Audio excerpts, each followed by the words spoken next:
किसानों को और यहाँ के नौजवानों को रोजगार मिलना चाहिए, सच यही है। लेकिन कई तरह की बातें हो रही हैं। बिलस्पन ने जमीन नहीं बेची। आपकी जमीन अडानी को बिलस्पन ने नहीं बेचा। इस बात को भी यहाँ के किसान भाइयों को समझने की जरूरत है। बिलस्पन खुद बिक गई, बिलस्पन ही बिक गई। और ये पहली बार नहीं हो रहा है हिंदुस्तान में। बहुत सारी कंपनियां आपके यहीं पे घनसौर में, बहुत दूर नहीं है, सिवनी जिले का है, वहां पे थापर समूह चला रहा था, पूरा प्लांट ही बना के बेच दिया। अब प्लांट बेच दिया, उसके बाद फिर लोग कहें कि अब नया मालिक आ गया। तो भैया मालिक वही है। जब कंपनी ही बिक गई तो जमीन कहां बची? तो किसानों की आवाज किसान रख रहे हैं। प्रशासन के अधिकारी बैठे हैं, जनप्रतिनिधि इस क्षेत्र के बैठे हैं, जिस गांव में लग रहा है वहां की सरपंच जी बैठी हैं, जिला पंचायत सदस्य बैठे हैं, जनपद पंचायत सदस्य बैठे हैं। सबका एक कर्तव्य भी है इस क्षेत्र के जनप्रतिनिधियों का, चाहे वो इस गांव की सरपंच हो, चाहे जिला पंचायत सदस्य हो, चाहे जनपद पंचायत सदस्य हो, इनका एक कर्तव्य भी बनता है अधिकारियों से, अडानी के समूह के जो अधिकारी आए हैं कंपनी के, कोऑर्डिनेट करके किसानों की बात ऑन टेबल पे तय करें। ये सच है कि बिना मांगे माँ भी दूध नहीं पिलाती। तो किसान अपनी बात जब रखेंगे तभी उनका हक मिलेगा। लेकिन किसानों को आक्रोशित कराकर, आंदोलन कराकर कुछ नहीं मिलने वाला है। किसान की जितनी आवाज बुलंद हो रही है, उस आवाज को पूरा करने की पूरी जिम्मेदारी इस क्षेत्र के जनप्रतिनिधियों की है। मैं इंगित केवल 3 लोगों को कर रहा हूं। युवा सरपंच है, पढ़ी लिखी सरपंच है, आप भी युवा हैं, पढ़े लिखे हैं। तिवारी जी बैठे हैं, बहुत कुछ उन्होंने भी देखा है, सुना है और बहुत सारी जगहों पे हैं। उसके बाद इस क्षेत्र के जितने भी जनप्रतिनिधि बैठे हैं, सब सम्मानित जनप्रतिनिधि बैठे हैं।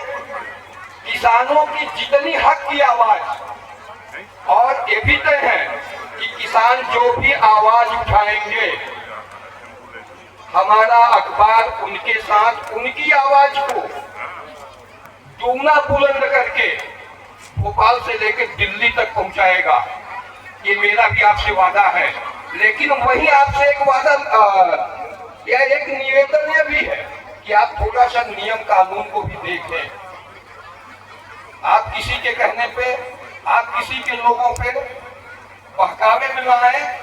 प्रशासन के लोग बैठे हैं, जनप्रतिनिधि बैठे हैं, आप अपना हक ले लीजिए। शांतिपूर्वक से इनकलाब करने की जरूरत नहीं है। आप इस देश को आजाद कराया गांधी जी ने, उन्हें नारा लगाने की जरूरत नहीं थी। शांतिपूर्वक से सत्याग्रह किया, देश आजाद हो गया।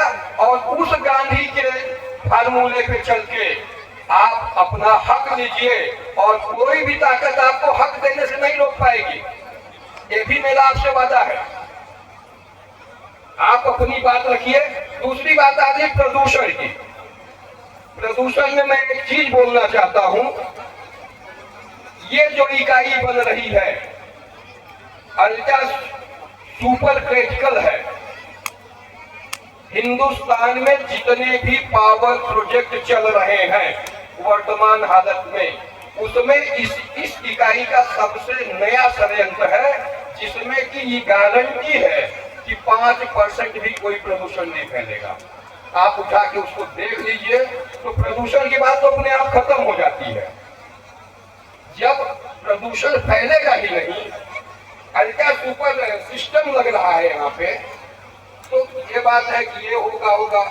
और देखिए भैया, एक बात और, आप लोग सारे नौजवान दोस्त भी हैं, जनप्रतिनिधि भी हैं, जब कहीं का विकास होता है, जब कहीं कंपनियां आती हैं, तो कुछ न कुछ प्रभाव पड़ता है, ये भी सही है। लेकिन शिक्षा, चिकित्सा, सुविधा, रोजगार ये भी मिलेगा हमें। 5000 लोग यहाँ पे काम करेंगे, कंपनी अधिकारी बाहर जाएंगे, कंपनी के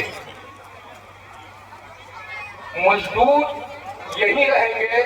जो भी कंपनी के अधिकारी या जो 5000 लोग आएंगे, उससे राशन की दुकान, धोबी का काम, नाई का काम, सड़क का काम, परिवहन का काम, चालक, वो तो हमें मिलेगा ना।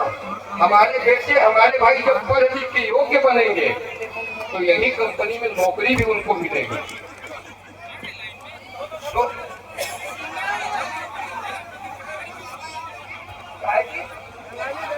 मैं मुद्दे की बात कर रहा हूँ भाई। थोड़ा एक बात सीमित उसका बोले, चलिए आप छोड़ ठीक है, मैं नई बात करता हूँ। ठीक है, अगर भाई मैं आपकी ही बात बोल रहा हूँ और आपके साथ खड़ा हूँ। प्लीज महोदय, मैं पुनः बता रहा हूँ कि मुद्दे का बात कीजिए। एक बार महोदय आपसे निवेदन है कि पर्यावरण के विषय में एक प्रति पूरे किसानों को काफी बढ़वाया जाए और 2 घंटे के लिए इस मीटिंग को बेटी में लिया जाए।